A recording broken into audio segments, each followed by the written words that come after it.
Borussia Dortmund versus PSG. It's another one of the UEFA Champions League semi-finals. The first leg takes place this week. To look ahead to that game, I'm joined by Sam Tighe and Abbi Summers.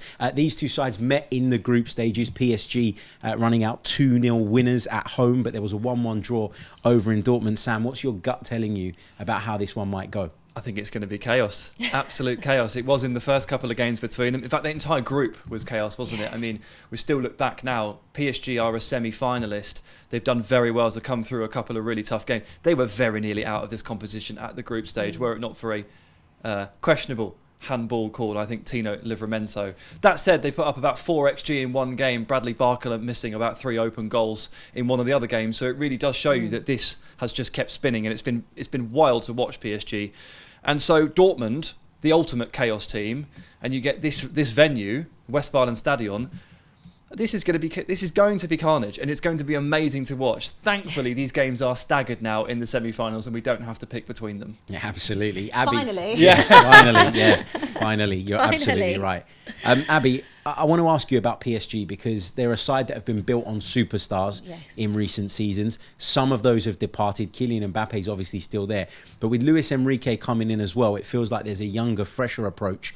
And PSG look a very different side nowadays. Yeah, they do. I think it was great on paper to have the Messi and Mbappe and all of that, but I think in theory it doesn't really work because you're asking people to do jobs they don't want to do, and they're not going to do it in terms of tracking back. They want to be a superstar. I think it's safe to say that we think Mbappe is definitely off this summer. I mean, this kind of toying with the idea that he's going to stay or go with PSG, it looks like it's finally coming to a head. Sorry, but if he stays again, I'm going to be so mad. Oh, if he stays again, do you know what? It's just like, it's so boring, isn't it? It's like, just make a decision. Like, I mean, it's been faffing about for years. How long does it take him now to choose his breakfast cereal? I mean, does he just stand there for 3 hours and never really get to the bottom of it? Oh, it's lunchtime. He'll just get the Weetabix and go, no, actually I want the cornflake. Like, you know, it's all very interesting with what he's doing. But this is his last chance probably with PSG. And obviously that PSG have been chasing this this Champions League for years and years and years, and it hasn't happened. And as you kind of said, Sam, that, you know, those group stages, I didn't think they were going to make it through. I went to that Newcastle game for work and I couldn't believe that result. They absolutely got bopped off the park. But you're right, they've got young talent coming through with Warren, Zaya Emery, that being one. Barcola is another one that you mentioned. And I feel like this is going to be a really good, interesting game because both teams have got so much quality in them. Dortmund, we probably wouldn't have necessarily also expected to get to this point, but I'm excited for it. Also, that black and yellow wall, I mean, that is the difference in games, isn't it? You know, and I know people talk about having the 12th man. I mean, that's amazing for them to be able to do that, and they are massively overachieving. So I feel like the PSG system is quite flexible as well in the way that they set up, and I don't know, this one, I think you're right. I think this is going to be chaotic. Luis Enrique's made lots of changes, Sam. We talked about some of the superstars leaving, some younger talent coming through, but he's also shown an adaptability that PSG probably haven't had in recent years. Is that key in tournament football? Yes, definitely. You need to be able to react to your opponents at this level.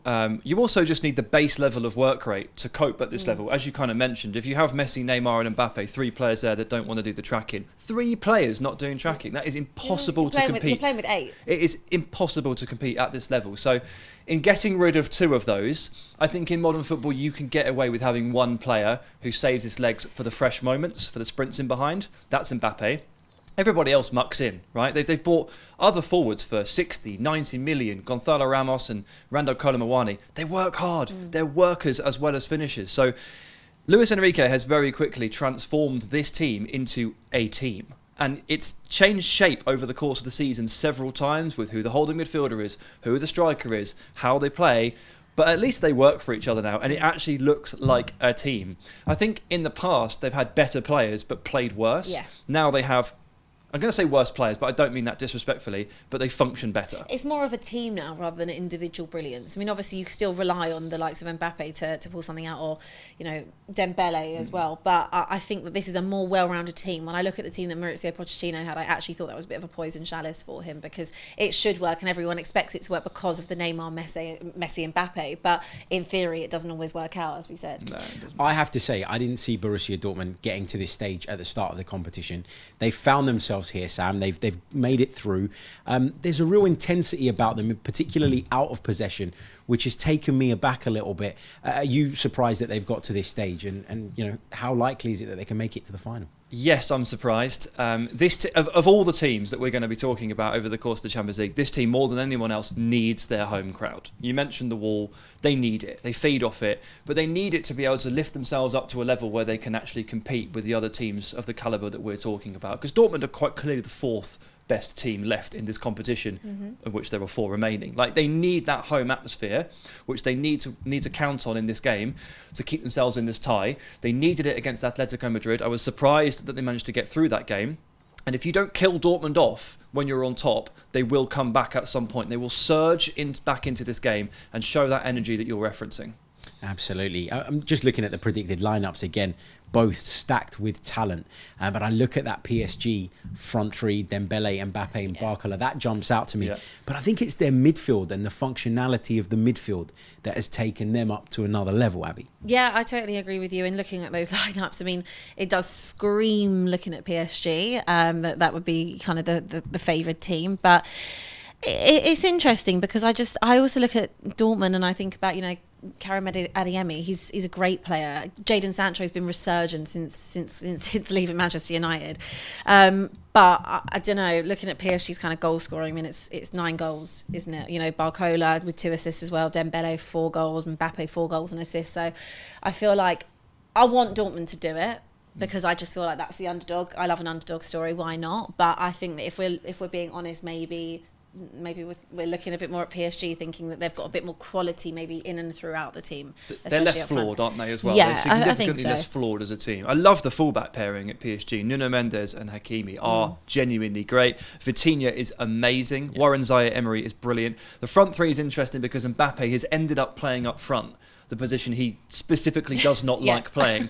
And after all of this, in the final year of his time at PSG, we assume, in which you would guess that they were trying to move heaven and earth to show him that they want to keep him, they've ended up putting him up front. But this could specifically said he doesn't like it. But they could win the Champions League by putting him up front. So that would beg the question: why did you not do it sooner? You have to play for the team, and he needs to show that he's a team player. Look, to be fair, he starts up front and he just runs left anyway. Like the way Real Madrid often play 2 left wingers when Vinicius and Rodrigo are like, hey, how you doing? We're 3 meters apart. This happens with Barcola and Mbappe on the left-hand side. And when Nuno Mendes comes up the left-hand side, this combination is absolutely lethal.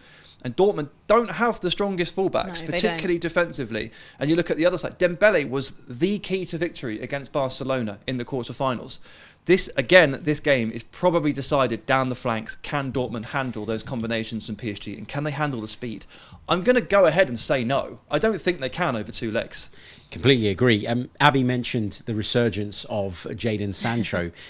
Just a little stat for you. Sancho attempted 8 dribbles against Atletico Madrid. Now, for context, he was attempting 4.17 on average last season at Manchester United. Is this a prime example, Abby, of how if you utilise a player in the right way and you play to his strengths, you can see someone in front of you that's completely different? Yeah, absolutely. I mean, look, we know that Jadon Sancho is a good player, a really good player. He went for a very big fee to Manchester United and they were after him for years and years. So it was no surprise. The biggest shock was that it didn't work out at Manchester United. But you can see now a player that's coming into his own. He feels comfortable, is confident again. The confidence is much higher than it was in his spell at United. So we're kind of seeing the fruits of that labour and the trust that Dortmund have also put into him. And another one, Ian Maatsen, obviously from Chelsea, who's probably Chelsea shouldn't have sent on loan. They could have done with him this season. They really could have. He's been super progressive, 11 progressive passes. It's the most of any player on the pitch. Really aggressive as well with that. So I think there definitely is. There is a way that Dortmund can do this, but I feel like they're going to have to be really defensively sound. And I'm just not we all started entirely sure. I know, but and do you know what? It's a German team, so you'd be like, yeah, defensively solid. But I just look at them and I think that do you just go all out and just try and go for it and just try and go and utilise Adeyemi and Sancho and just get the goals? But I'm just not sure they can defend that well over 2 I think legs. They would have really benefited from having this the other way round, 100%. Playing at home in the second leg. Right, prediction time. Sam, we'll start with you. 2-1 to PSG away from home. It's a big result. Big result indeed, Abby. I'm going to back them at home in the first leg, and I think it might fall apart for them in the second. So I'm actually going to go 2-1 Dortmund first leg. Brilliant stuff. Dortmund versus PSG in the UEFA Champions League semi-final first leg coming up this week. Make sure you leave your predictions in the comments section below.